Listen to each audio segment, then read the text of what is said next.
اخوا دا روټۍ را روانه ده دا وخوره. یوه خبره مې واورئ، سیاست یو سیاسي پارټۍ مثال د یو خانداني په دې کې یو کس داسې چې هغه د کاروبار ذمهداري یو د کور ذمهداري یو د پټو ذمهداري مختلف ذمهداریانې وکړي.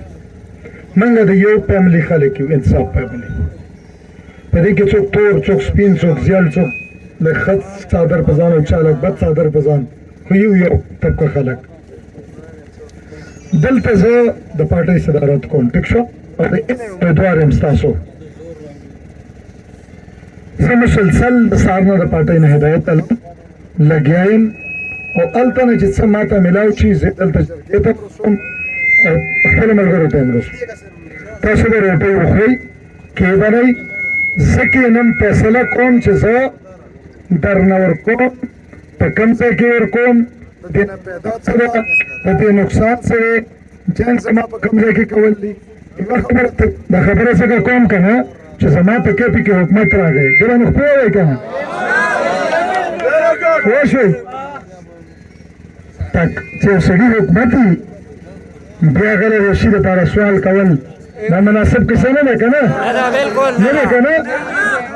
نو ټیک ده که زما دواړه امپیګان جذباتي یا هغوی ته لږ زما نه غم سیوای چې هغوی خلاف ټیک ده چې ظلم ورته شوی، خو زه به سیاسي او قانوني او احتجاجي درېواړه لارو ته ګورم.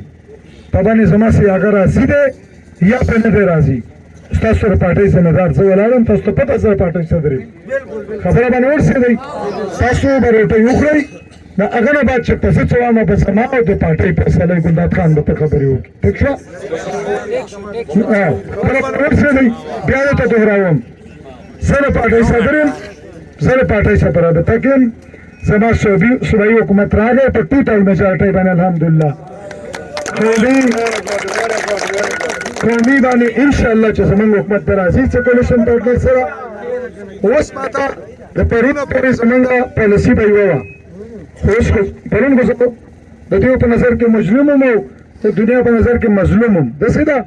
اوس زه په حکومت کې یم، نه خو مظلوم یم او نه اوس مظلوم کېدی شم، نه اوس مظلوم کېدی نه شم. سبا نه به تاسو د خپلو مشرانو سره دوی پروټوکول وګورئ څنګه ورکوي، د پلار به ورکوي. اوس تاسو به روټۍ وخورئ، بیا که څوک پرې خفه یي که نه امپیګان د هغو لار څه جانو، زه صدر یم، ما خو هلته راشي ما سره کښېني. باقي فیصله به زه وکړم چې درد نه موږ ورکوو که نه ورکوو. چې په خبره پوه شوئ. الله مو